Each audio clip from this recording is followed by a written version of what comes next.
Very, very interesting, this whole issue of privatization and what it brings up. I find it just horrifying that the city of Detroit is selling off the art collection at the Detroit Art Institute. And I thought it was very interesting timing that last week NPR chose to do a very, very nice fluff piece on how Andrew Carnegie, one of the robber barons of the robber baron era, the Gilded Age, one of the guys who was responsible for one of the most atrocious, one of the greatest atrocities in the history of labor, by beating, shooting at, torturing, killing employees, funded in his later days, his philanthropic days, funded several thousand libraries across the United States, or over 1,000 libraries across the United States. And NPR just did this whole, oh, isn't this wonderful kind of piece on it. And I thought, where's that coming from? And then, it hit me, of course. It's like the Reason Foundation or somebody like that called him up and said, hey, why don't you do a piece about how wonderful it is that billionaires help people out, help communities out. We all should, find our own billionaires. Billionaires are good, don't you know?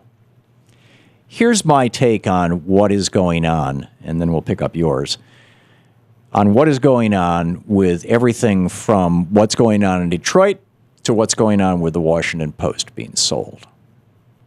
Just to lay it out.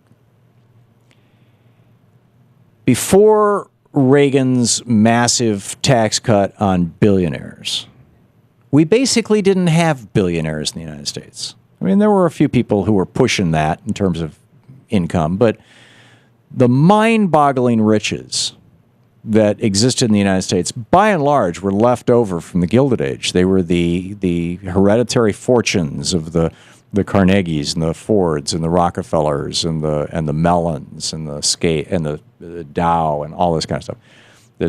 And from the 1930s until the 1980s, there were very few sudden emergences of massive amounts of wealth. Why? Because, well, if you took over $3 million a year out of your business, the government started taxing you at 70% after that. And so people would say, I'll take the first $3 million, but after that, nah, I'll keep the money in the company and pay my employees well.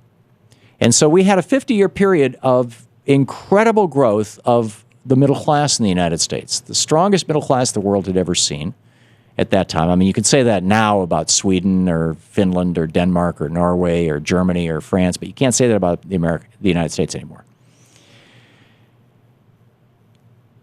But when Reagan cut the top tax rate and changed the rules for executive compensation so executives could be compensated with stock options in addition to money, which allowed executives to pull out, as Dollar Bill McGuire did from United Healthcare, $1.7 billion, as Stephen J. Hemsley has done so far from United Healthcare, over $1 billion,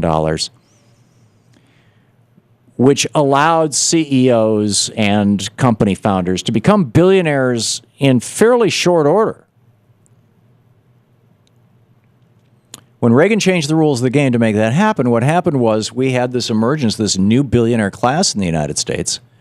And, of course, on the other end of the spectrum, you had the emergence of the new working poor, because super rich always comes with super poor.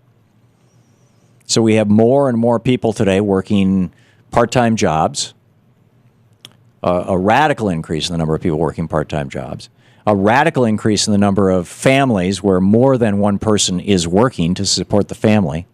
We now not only have two-wage earner families, but we have 2, 3, 4, 5 job families among those two people. And in some cases, we have 3 and 4 wage earners in a family where the kids are working too, and they're living at home with their parents and helping to pay the mortgage.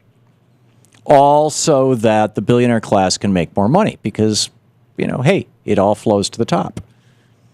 Reagan said a rising tide lifts all boats, but that's only true for yacht owners. So, he's got a rising tide going, and the top 1% are doing just fine, thank you very much. But everybody else, not so much. So this is the world that we have. And so you have people like Jeff Bezos, or Bezos, or however you say his name, who are just mind-bogglingly rich. Now, he's a smart businessman. He had a great idea, and he built a great company. I might disagree with some of their business practices, but I don't think you can characterize it as anything other than all those things that I just said. Now, it violates the standards of antitrust protections that we had in place up until the time of Reagan. That was the other thing that Ronald Reagan contributed to this, was in 1982 he stopped prosecuting companies and individuals under the Sherman Antitrust Act. And so you have these giant behemoth companies like Walmart and Amazon and others that basically have pushed all the competition out of the marketplace. Would not have been allowed before 1980. In fact, AT&T had just been broken up before Reagan came into office. And when it was broken up, it actually helped the stockholders. So now, the rest of us get to sit around and watch the billionaires play. Oh, I think I'll buy a newspaper. I think I'll buy a city park. I think I'll buy the Detroit Art Institute's collection. This is not the American dream. This is not the America that people fought and died to build over the last 200 plus years, over and over and over again. This is not the America that cares about community, that cares about, fundamental family values. This is the America, the dystopian America that Ayn Rand and her objectivist followers and the libertarians who lever off her philosophy think would be a good place to live. You've heard them come on this program over and over again and say the best time in the history of America was the robber baron era, the Gilded Age.